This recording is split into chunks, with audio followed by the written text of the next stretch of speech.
In John 11, Lazarus became sick and actually ends up dying.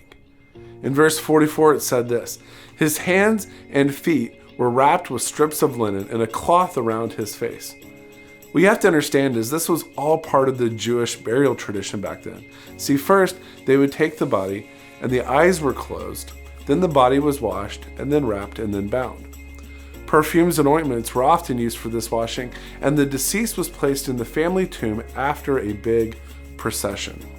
After the primary burial, the procession then returned to the family home where expressions of condolences took place and continued for, get this, 7 days.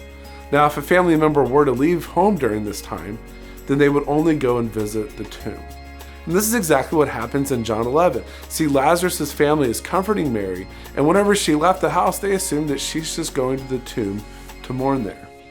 But actually she goes and she meets with Jesus, and then Jesus performed one of the most amazing miracles. So, there you go. A little bit about Jewish burial rituals, and that's enough today for our historical minute.